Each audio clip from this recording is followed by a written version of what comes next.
Hello and welcome to Japan Expert Insights and our Business Insights Room. Every Thursday, Tim Sullivan and I, Maya Matsuoka, lead a discussion looking for insights, developments, and new opportunities for the business in Japan. In this podcast, we welcome comments, questions, and opinions. So if you haven't done so yet, join us next time. In the meantime, you can find us at japanexpertinsights.com and our YouTube channel, where we upload all the conversations on Japanese politics, business insights, and the role of Japan in the Indo Pacific region. Good morning, everybody. Good morning. Good morning. Welcome. Want to welcome you to this room on Thursday morning in Japan. This is the day before in other parts of the world, or midnight in Europe as well. So today we've got a new guest, and his name is Yakin Patel. This is his first time here on Clubhouse with us, and we discovered him just a few months ago. We have been communicating with Yakin for a while, and we're going to talk about what he does, what his business is, and also we heard from him that he wants to expand into Japan. So what information we have is that Yakin is the founder and owner of at least 3 tech companies in the United States, but also he is a very skilled, person who works in innovation, not just technology, but technological innovation. So, Yakin, could you please tell us your story today? And after we finish, we'll open the room to questions and comments. In general, we'll open the room for discussion. So, everybody who is in the audience, could you please think about what you want to talk with Yakin about and join us once he finishes his introduction. So, Yakin, the floor is yours.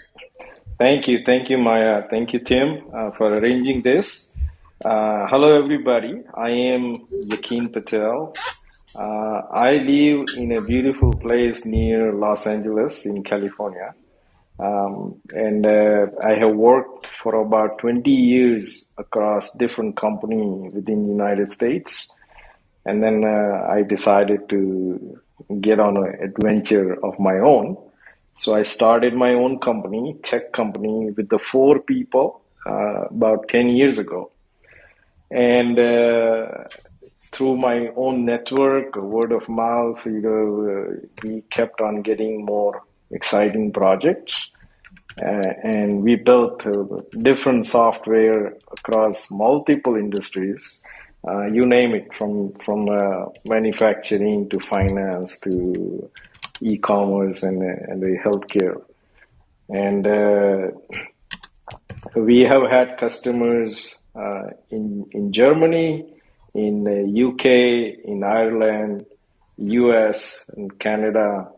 And we have now new customer base in Thailand.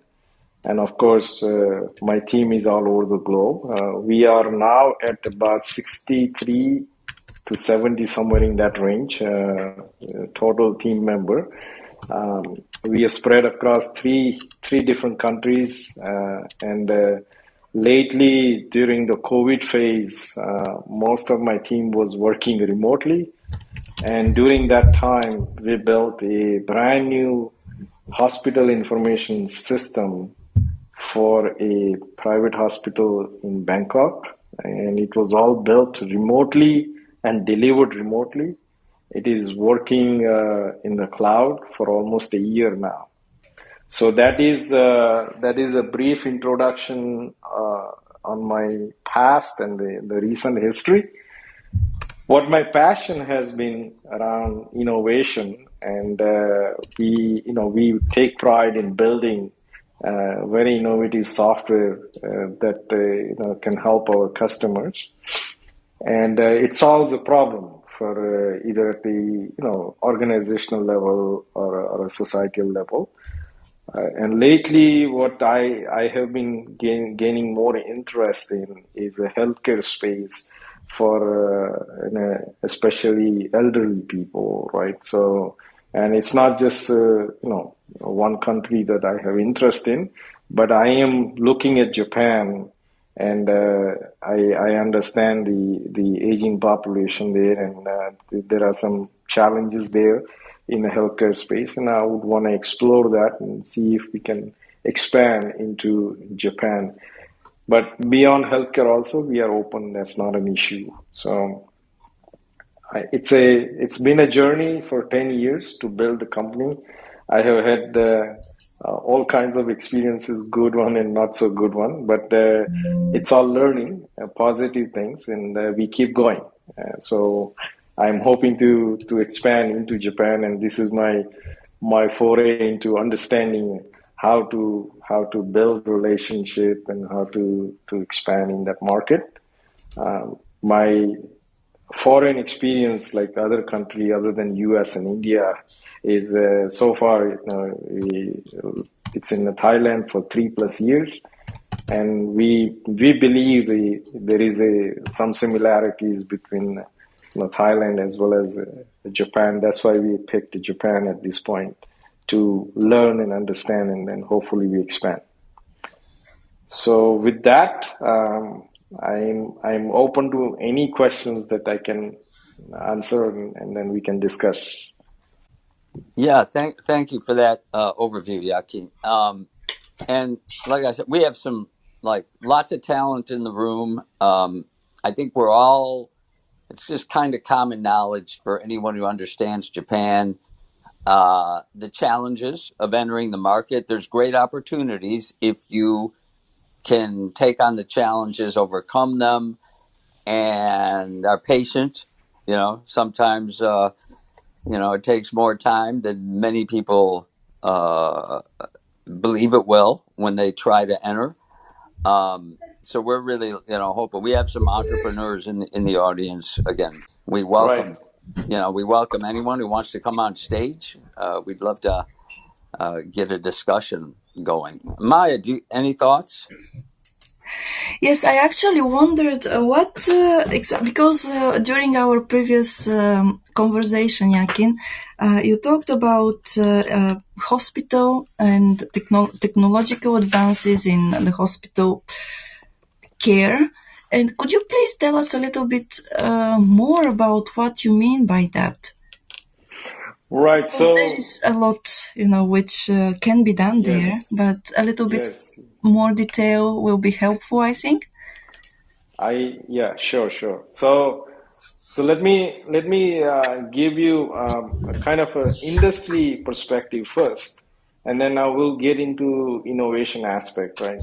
So hospital by nature is from a purely capital perspective, it's a real estate business. You got to have a physical facility, and you got to have all the right equipments, and then bring in the right healthcare professionals to help you execute the vision to service the patients. Now, if you look at the nature of the healthcare service within a hospital, I think you compare that to any other industry. I can say it's a highly collaborative and highly improvised approach to servicing the patient, because each patient is unique, okay, and their conditions and how to treat them, right? Then there is expertise involved across surgeon, doctors, nurse, lab technicians, you name it, right, to serve a patient. And there are dimensions to it. So it's a very complex industry, and the way it operates. Now, within that, when they have taken any system, like a hospital information system, which is basically to manage the workflow, once they are in, they don't switch out, even though the technology evolves faster than the speed at which they can adapt. So mostly you will see in a hospital that the software is old, right? It doesn't keep up. Now, during the COVID, it has picked up a lot of momentum, right, in the healthcare space. But prior to COVID, it was very slow. If you were to go and try to change something in a hospital, you have to pick a battle across different levels to get it through.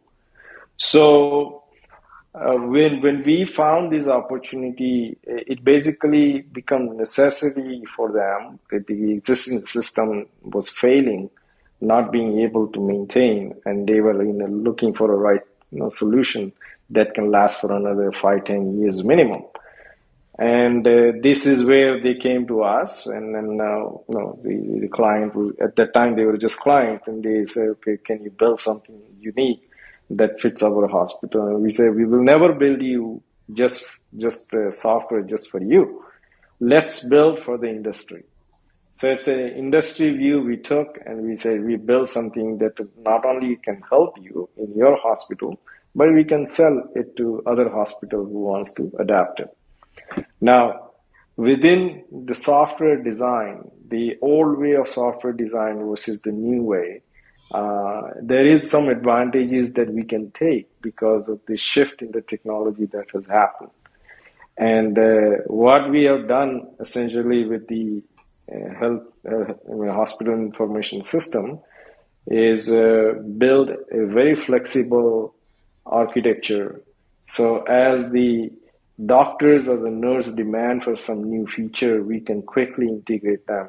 And typically this cycle is now 4 to 6 weeks on our platform. But if you look at traditional other software, you're looking at 6 months minimum. So we are compressing that innovation cycle, what I call is a micro innovation, right? That if they come to us with a new idea, we can quickly adapt it. And that is what we bring to the table on the software. And when you look at that model, that learning, and you say, okay, let's look at another market, another segment, for example, senior care or a home care or a nursing care, right? On those areas, there are opportunities that I believe we can help with, and we can build something unique that will add value in terms of efficiency and the quality of life, minimize any issues or the errors in servicing the patient or the customer. So this is my viewpoint so far. Anything more if this helps? Yeah, I was just curious. You mentioned improving efficiency, and that obviously resonates with me because I was in that field. In the context of a hospital, in concrete terms, what efficiencies are realized? For example, reduced paperwork, speedier transfer of data, better interdepartmental communication. Like, what are the benefits that the administrators and the caregivers Yes. experience from your software, as an example? Yes, a great question. So I just go back to the current example that I have gone through for last 3 years, right? Prior to what we did, it was a combination of paper and the system that they had, and then when the system goes down, it's all manual. The interdepartmental communication becomes very difficult as far as the patient data is concerned, and the workflow is disjointed, right? So it's not a connected workflow. So when I talk about efficiency, our goal has been that we want to do 100% paperless, right? Now, still, we have not achieved that because they still do paper and scan the copy and attach, right? So because 100% in one shot is not possible. So, but we are almost at about 90%. In terms of going paperless, right? We eliminated quite a bit of paper, and now we just do data transfer and show the data in a nice PDF report. So if they want to print it, they can print it for the patient, but it's all digital completely. In terms of a workflow, from registration to pay and admission to discharge, that cycle. It used to be in the hospital disconnected, and we have made that completely end-to-end workflow that it seamlessly it works across. Every department has their own dashboard. Every department gets a very clear insight in terms of what kind of demand is coming to their department, and then they can manage within their department, assign it to the right nurse or a doctor or technician, and make the flow of the patient much more smoother. So that's what we are doing right now. We should be publishing a case study on this, hopefully in about a month or so. So that way, it compares before and after, and it would be very interesting to see the data, what data is telling, right? Not what I am talking. So. Yeah, that actually leads to my next question. I'll let Yuka take the stage in a second. Just one more question. So, as somebody who worked in industrial engineering, I define efficiency in the most basic terms as the ratio of input to output, right? And the input Right. could be man hours, it could be other resources, Right. and you want to improve that ratio. So you want to either reduce input and maintain output, or maintain input and increase output, or both. Reduce Right. input and increase output. And Right. so, using that as a kind of a general guideline, how do you measure? And maybe that's what you're trying to do with this new case study. Like, how do you measure the efficiency increase in Right. Right. concrete terms? So, yeah, absolutely. Okay, very good question. So you look at it like the normal flow, like, patient walks in and they have a registration desk, and, patient walks in and say, I have an appointment or I want to see a doctor, right? And from that point, the registration, how long it takes registration process, right? Name, date of birth, any IDs, all that thing, right? So we are measuring from the first touch point of the patient, right? As soon as you enter the first data field value to the last data field value, we are measuring that time. What it used to take before and what it is taking now, right? Then once the patient is registered and checked in, so at that time we have a timestamp that we take that, checked in at so and so time. From that point to the nurse station where the nurse greets the patient and takes the history and vital and all that, right? So that greeting point, right? We take that time and then we measure the same way how much time is being spent at the nursing station by the nurse, and then nurse assign the patient to the doctor. And then similarly for the doctor, similarly we go for the lab or radiology or a billing, right? So at every point of the interaction with the patient, we measure what it takes to get through it, right? In terms of workflow. And that is what we are comparing, these data points before and after. That's a really good way. That's an excellent, very elegant way to measure it. We used to call that short cycle management. From the time the order comes in to the time this is manufacturing, but it still is process, to the time you ship out your product. The more you Right. can squeeze that cycle, the faster the Right. velocity of both material and work is flowing through the plant, right? Right. And Right. and so that is a really good measurement. That's okay. Yeah. I understand. And And I'm so sorry, Yuka. I didn't mean to delay it, but Yuka always has some good questions. So please let us know what you're thinking, Yuka-san. Thank you. Hi, Akin. And by now, I figured out today's room has nothing to do with night shift. So it's a creative title. I bet it comes from Timothy, probably. But anyway, because seriously, I thought today's room was about night shift in Japan. And then anyway, so I'm okay. Now, so Yakin, I'm actually in your website, and I'm trying to figure out what exactly you do actually. And then I think what you have talked about in terms of healthcare, and it's like you said, it's a data science in healthcare. It's a critical area, and especially in the medical imaging. right. So, but then is this like a very crowded area? Isn't it like there's so many players out there? So There are players, no doubt, and right. I do not believe it is crowded. When I say it is not crowded, Globally speaking, the healthcare industry is about 4 trillion plus. Okay, and That's big. That is big. Yes. it's a huge industry. And Right. also, what I do understand is it's not about how we can standardize and globalize, right? Because every country has a cultural nuances, right?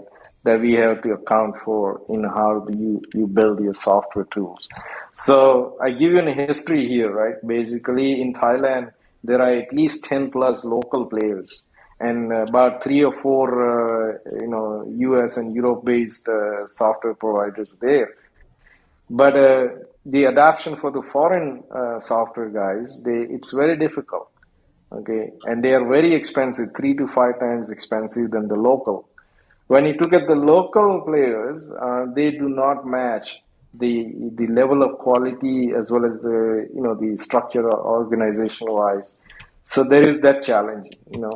So when we looked at it, we thought like, you have to be local and global both, and we have to bring the best practices from the global other implementations or other practices that you see in developed economy, and you mold it in a local format in a way that works with the local flow that they have.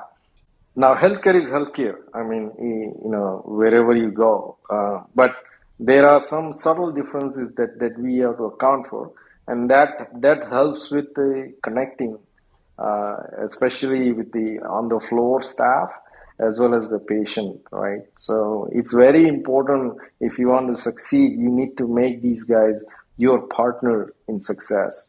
And we have to bring them along with the journey of changing the software. Because anytime you change the software like this, it's a challenge, right? I mean, some people want to adapt, some people don't. Some people are on the fence, and Well, we have to make sure that they all come together. okay, so could you sort of like walk us through your process? Let's say when you have entered Thailand market, like do you got the local partner, because you said connection with the Yes, local partners are critical. So you got right. the local partners, and then because I bet by now they have some sort of software in place, right? And then you have to ask them to switch to you. I might not. So Yes, please correct me if I'm wrong. Yeah, yes. how would you do that? You No, have yes, you're right. They already have. I mean, hospital is running, which means they already have some sort of system, right? It may not be optimal, but they still have it, and they make do with it, right? At this point.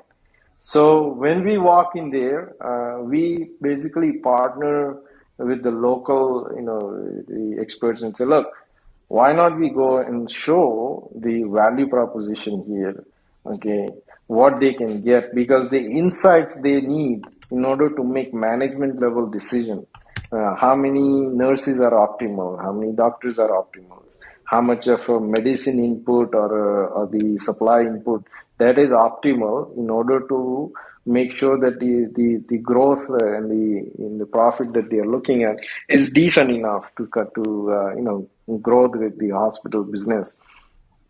So we always partner with local. There is no way in this industry you can work without partnering, without collaborating. So you need to go across that bridge, shake hand, build a relationship, and then from there you say, okay, why not we go for the opportunity that is in front of them?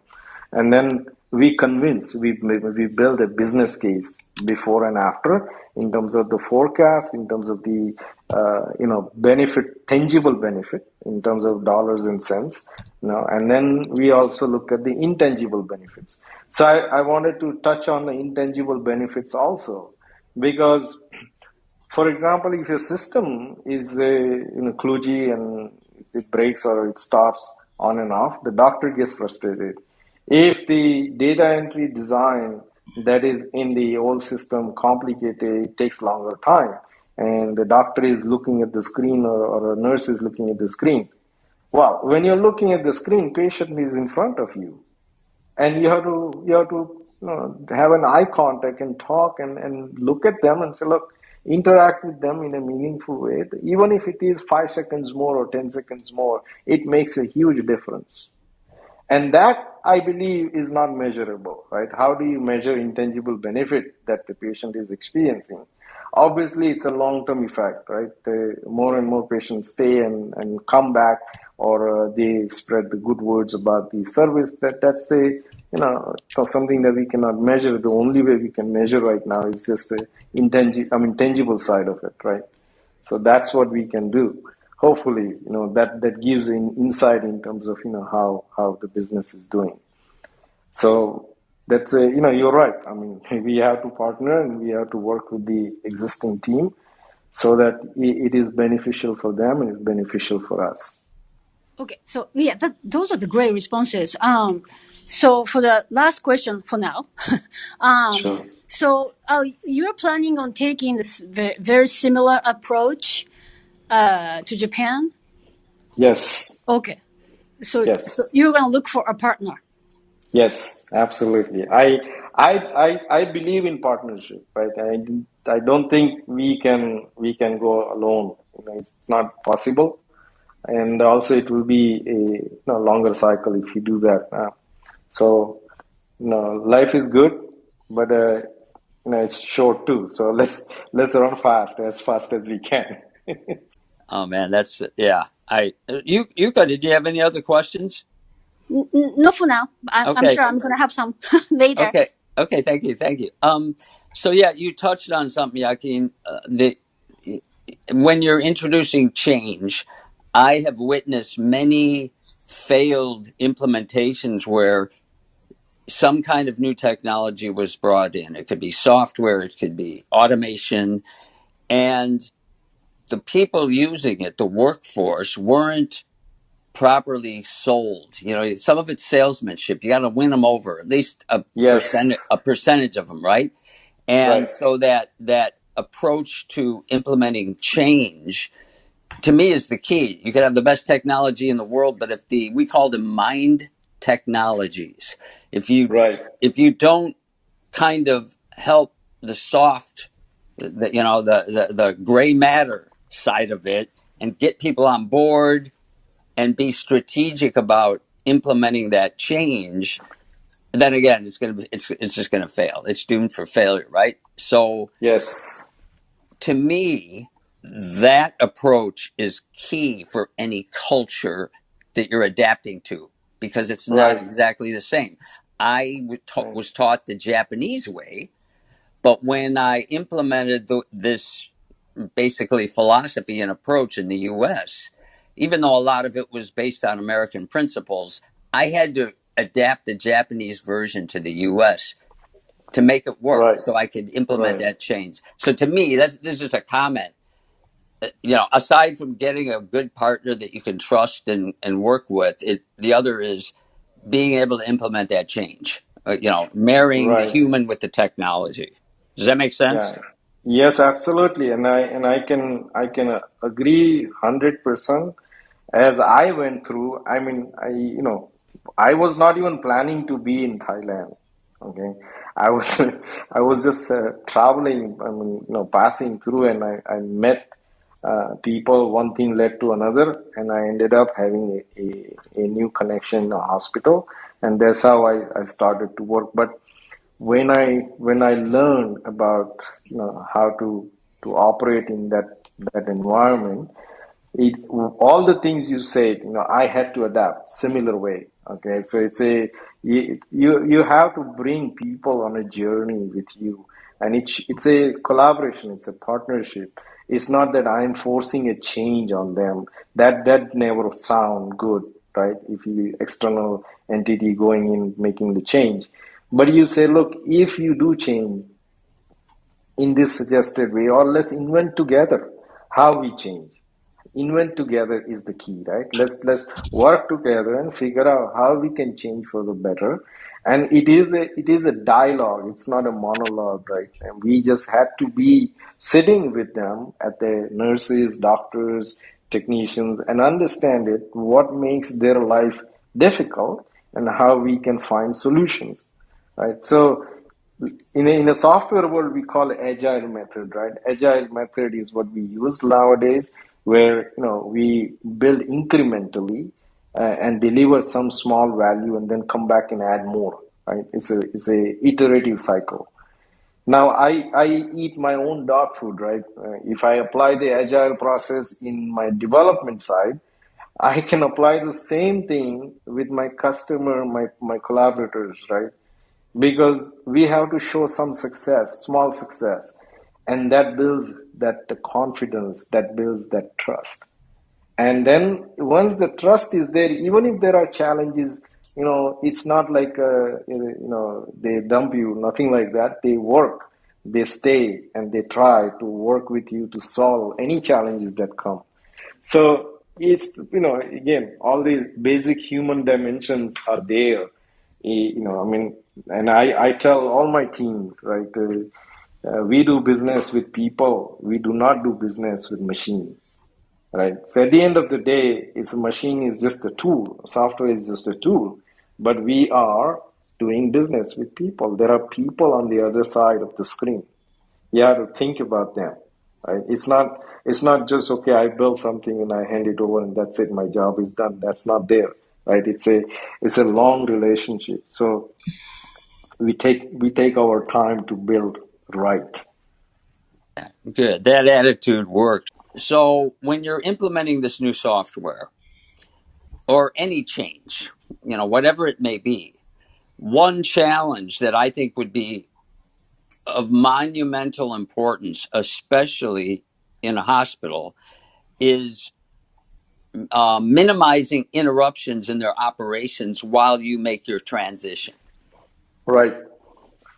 Any Yes. any general thoughts on how you accomplish that? Because that would seem much more even manufacturing, you have to do it, but the hospital's even more. That's life and death, right?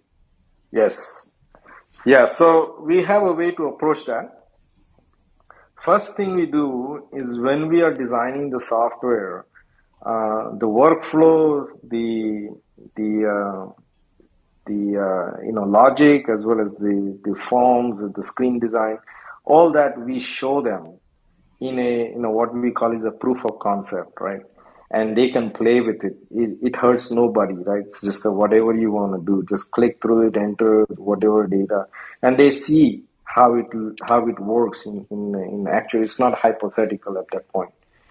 And then when we build it, we say, okay, now it's ready for you to play some more, and what we call is user acceptance test environment.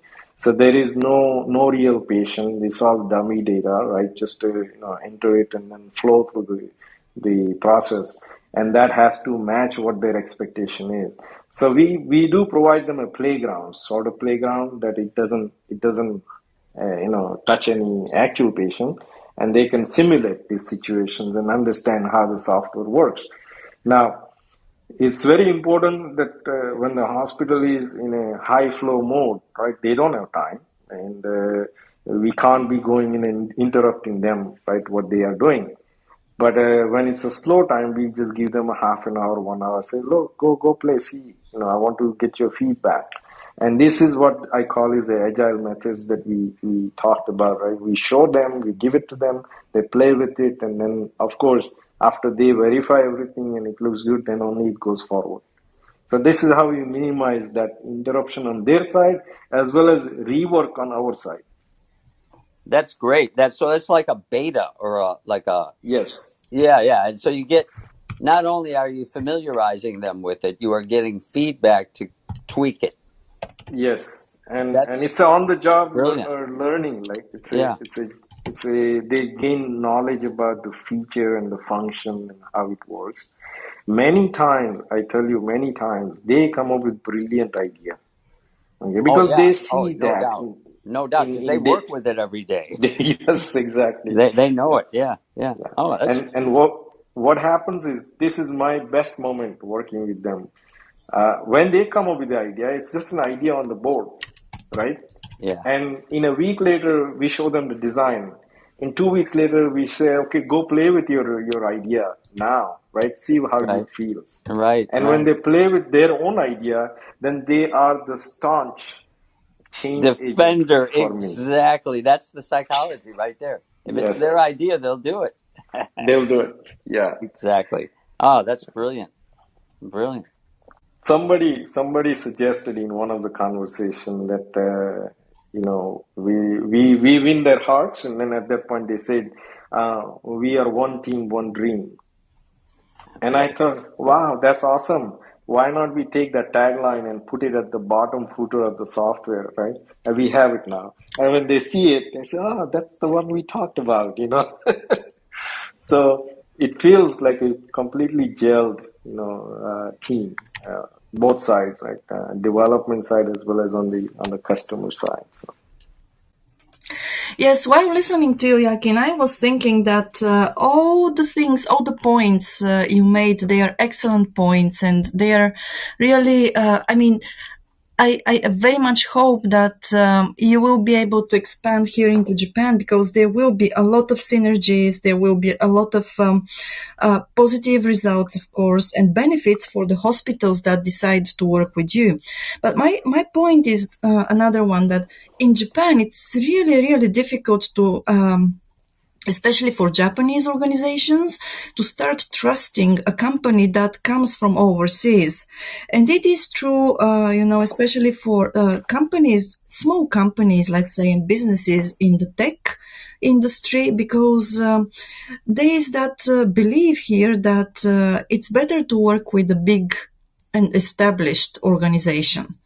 So I just wonder how you intend to approach this challenge. right. So good question there. I think if any other country, like if you look at it, right, you say when a foreign company comes to play in that market, obviously there's some reservations or hesitation. And like anything else, it's all about the relationship first, right? So, and you start small. We don't have to go after bigger things in the beginning. Just, commit, deliver, and show the outcome. I think let the result speaks for itself. Uh, the challenge is gonna be there. I mean, as an entrepreneur, I can tell you the definition of entrepreneur, at least in my mind, is they find a gap and they fill the gap, right? So if there is a gap in the market and nobody is serving it, then I will find that and say, okay, how can I fill that gap? And that will put me into like give us at least a leg up, and then take it from there. These many dimensions of cross culture as well as cross industry, personal style, all that comes into play. But I always believe this, that there's something good in the universe, right? I mean, you just have to keep your mind open, and right partner and the right people will show up at the right time, just like how Team showed up on my LinkedIn. Yeah, I mean, the trust building process that Maya brought up is obviously it's true anywhere, but Japan, it just seems even more Yes, time consuming. And just as my example, I worked in sales for 5 years. I was selling, engineering solutions in the automotive industry, and we were expanding the Japanese market. That was my mission. right, And it took me 2 years to get my first purchase order. And right. what I did was once a month, I flew to Detroit. I was living in Chicago at the time. I Mm-hmm. would, and before I'd go, I'd call up the customer, the contact point at the customer. I'd say, "Hey, I'm going to be in Detroit." I wasn't. I was just going to meet him. But I said, "Hey, I'm going to be in Detroit. I'd love to meet for lunch or just stop by and say hello." And so for 2 years, once a month, I went there and just got to know the guy. Um, I did a breakdown of his some of their parts, and I showed how we could improve it with our technology. It was all, I was putting my best foot forward ahead of time. And when it came time to quote, there were like 5 different companies quoting. I got the last look. As long as I beat that price, it became mine. And Right. I'm just trying to give you Now, that's one way. You put in the time and you get to know them on a human level and you do something for them to demonstrate your competence. Right. The other, which I guess is sort of a shortcut, is you find someone who is trusted by them, who acts as a go between, and he's sort of Right. your unofficial guarantor, and that can somewhat shortcut the relationship building process. Right. Any, Right. I don't know No, if there's no. any other ideas, but those are kind of off the top of my head how I would view it. Right. So no, it's a great point. I personally do believe that I have to partner. I have to have someone locally well connected who can at least make the introduction and be the supporter and the guarantor, right, unofficially. Because it's a trust. It's important, right? And if they already have a relationship and the trust, then definitely that helps to expedite. And again, I just started to learn. I'm researching it. I'm understanding the market opportunities there, the challenges, societal challenges, as well as commercial challenges, right? So both of them, I'm going through my own internal process that, okay, how do I approach it? And any thoughts, any input, I really welcome that. Thank you. Oh, that reminded me. Oh, I'm sorry, Tim. So Yakin, I thought you said earlier that the Thailand is similar to Japan. Did I hear it right? Yes, so there are similarities in Okay, terms would of you culture. elaborate? Yeah. Yeah, Yeah. sure. Sure. So first of all, seniority matters, right? So like in Japan, of course, we have the same thing. In Thailand, when you're interacting with the management, you really have to know who is who, and who is the ultimate decision maker, and who are the influencer, right? So these things we have to, at least from a commercial standpoint, and then in a more of a like a social standpoint, when you're interacting with them, you have to kind of observe that protocol, you know how to greet, how to have a discussion, get your point across, and make sure that this interaction helps you build that relationship, that trust. And there is a lot of what do you call, like a cross country between Japan and Thailand, like relationship wise. A lot of Japanese people do visit Thailand and they stay there, right? And same with Thai people fly over to Japan for various activities, right?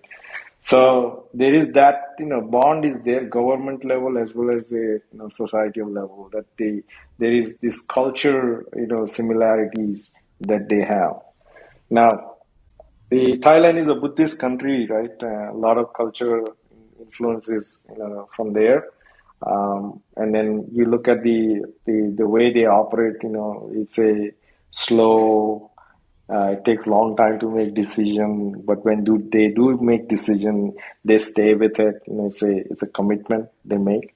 So things, there are those things that are very common. That, at least from outside, I have not spent time in Japan. I'm just more studying, researching. That's how I'm learning about it. So if I am wrong, or you have a different viewpoint, I would want to learn about it. Oh, you have done your homework. Yeah, thank you. Yeah, I think you nailed a lot of those points. I mean, Asian countries, we all know how different they are, and they don't like to be mixed up with each other, and I get it. But there's Right, still, most of them are rice culture, you know, right, evolved as a rice culture, which tends to feed into collectivism, collective thoughts, because you have to work together to cultivate right, rice. You right, mentioned Buddhism. Even though the flavors of Buddhism are different in each country, there is still lots of similarities, right? right. And there's things like indirectness. I think Thai folks, I've worked with a lot of them, tend to be very indirect. Yes, And building, yes, as you said, building relationships is really important. I just some other thoughts that kind of popped into my head, and again, if anybody would like to add to it, in terms of building trust, one of the things we did, because we were a little company when I was in sales, it was like 50 million a year. So we were small potatoes, compared to a lot of these customers we were trying to serve, especially in the Japanese market. So one of the things we did, we spent a lot of time on our company philosophy and, communicating it. And I understood what resonates with the Japanese. So I tried to find common points, that we could highlight in presenting our company. And because you want to create that, we have shared values. And it sounds really soft, but it's really, really important, right? Right. The other thing we did was we did have big clients. We supplied GM and Ford and Chrysler. And we had one Japanese company. So we put their name in it because we wanted to show them we had some experience with the Japanese company.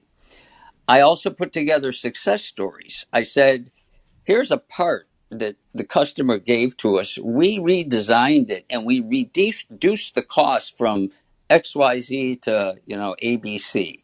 And I had several of these stories because the Japanese are very concrete thinkers, right? And again, these stories were intended to say, we know what we're doing, and we not only say it, but show them. Here's the part, we redesigned it, here's what we came up with, we reduced the process, blah, blah, blah, blah, right? And then we had some endorsements, right? And I think, one thing isn't going to, win them over, but a combination of making the effort to and also show them that you've done your homework, and again the shared values, right? And just kind of a final example, I once was privy to a presentation where an advertising company was making their pitch to a very large automotive company, and they won it. They won the contract, and the presentation was brilliant. I don't know how much was sincere and honest, but what the advertising company did was they researched the automotive clients, and they said, yes, we heard a quote from the founder of your company, and people will know which company I'm talking about, that an engineer isn't an engineer unless he gets his hands dirty 3 times a day. Well, that's exactly how we feel at our company. We got to get our hands dirty and work with the client and really get into it. And she was establishing common ground, common values, right? And it was just brilliant how they did it, right? So, and the way you describe your approach, I feel like a lot of your thinking will really resonate. And I'd like to hear Yuka's point of view and Maya's, but I feel like it would resonate from the way you describe your approach. Thank you. Yeah, so I'm open to anyone's comment here. Definitely. Well, I got Frank's question via the back channel, and it is about strategy. In fact, came to you. So the question is, what is your strategy to get the first or the early adoptions of your software? So obviously you need a strategy when you try to enter a new market. Yes. Right. So at this point, it's too early for me to formulate a strategy. I follow a 37% rule. Okay, that 37% rule is you don't take any decision which way. You just continuously learn for first 37% of the effort you put in, and then at that point, whatever the best option is remaining, you take the shot from there. So I have not crossed the 37% threshold yet. I am learning, I am observing, I'm researching at this point. And my personal desire is to work in that aging population domain, right? Solve that problem. And if we can solve there, it can be taken as a model in another country. And obviously, there are many other countries that are already behind that same demographic curve. We don't want to do something that is just for the sake of technology. It has to add societal value while we are creating a commercial value, right? Because if it is not, then you will fizzle out, right? I mean, it's like a butterfly, it just go away, right? Value migrates. And I'm a staunch defender of value, right? I mean, if we cannot create value, there is no business for us. So when I'm ready, I most probably the strategy is going to follow with the, create a one success story at a very small or mid-sized organization, and then take that as a model along with the local partner to the other potential prospects. So that's kind of a general idea is how I will follow, because without a story, without a concrete facts or the outcome, we cannot go to the next prospect. So the first one that we nurture is very important. Same way I've done it in Thailand. The first relationship that I built, I nurtured quite a bit. It took me like first 24 months just to make sure that we all stay on the same boat, right? And then we row in the same direction.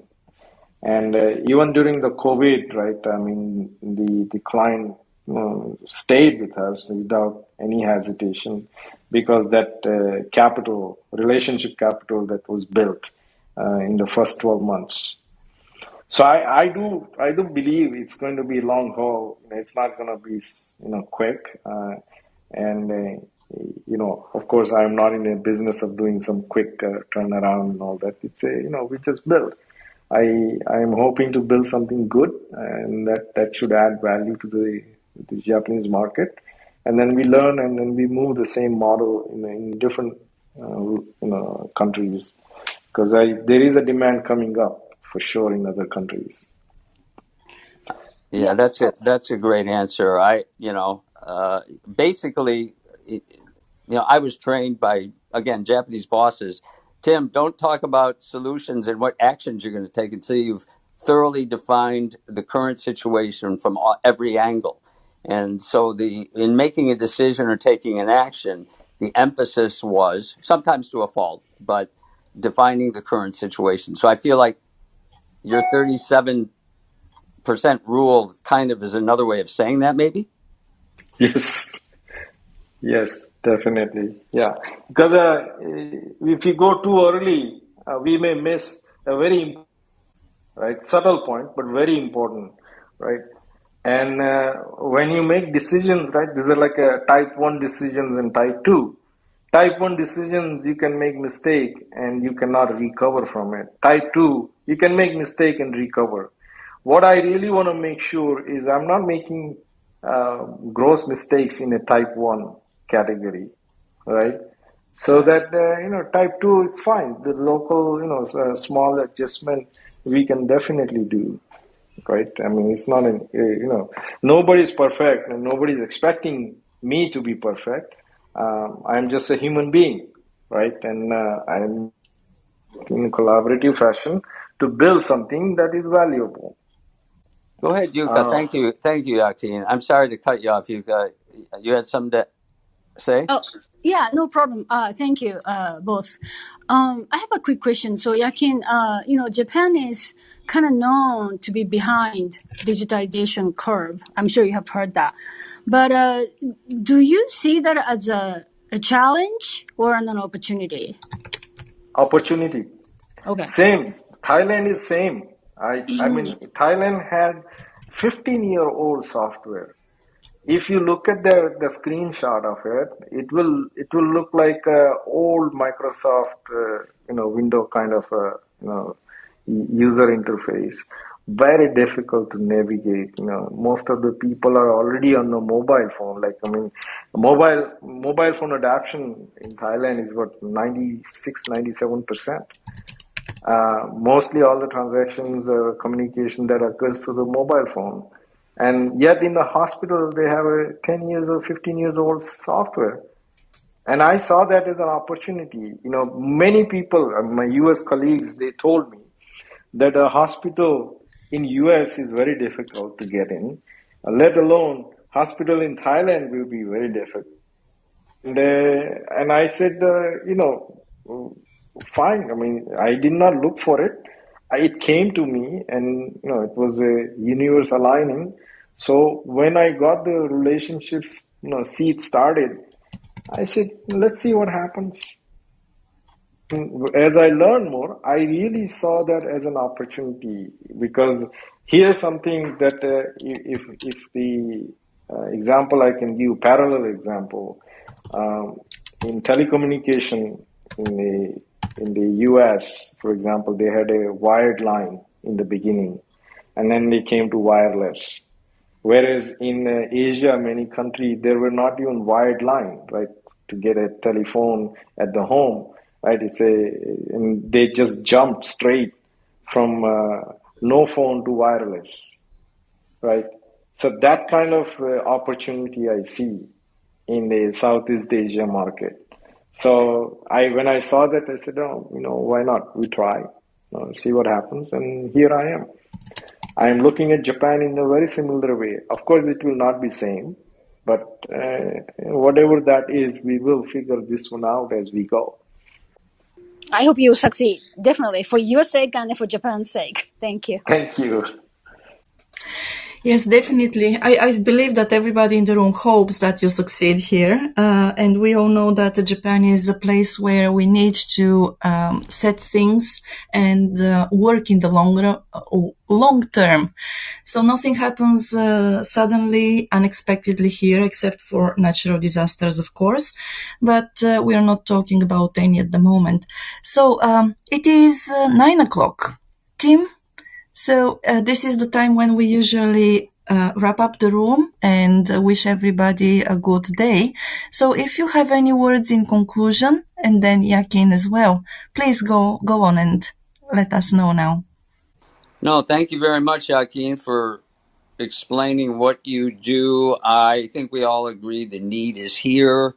There's going to be, challenges, which I can see you acknowledge.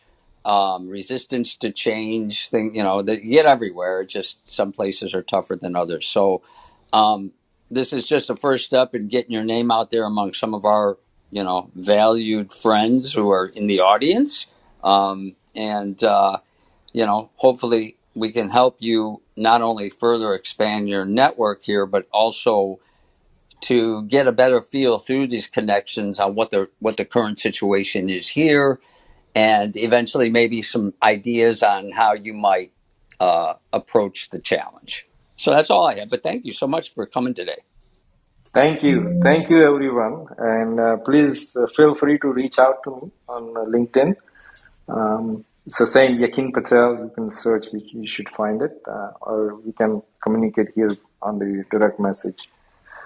Appreciate your time, valuable time. It's been a pleasure to be here, and looking forward to more interactions.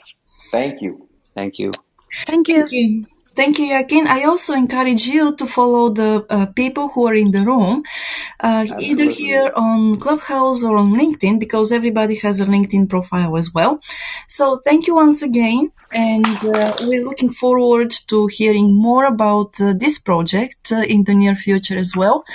So stay well, stay safe, and that's it for today. Thank you. Thank you for coming and staying with us today. We will be on air next week on Thursday at 8 a.m. Japan time again, so join us. Until then, you can find us at japanexpertinsights.com and our YouTube channel, where we upload all the conversations on Japanese politics, business insights, and the role of Japan in the Indo-Pacific region.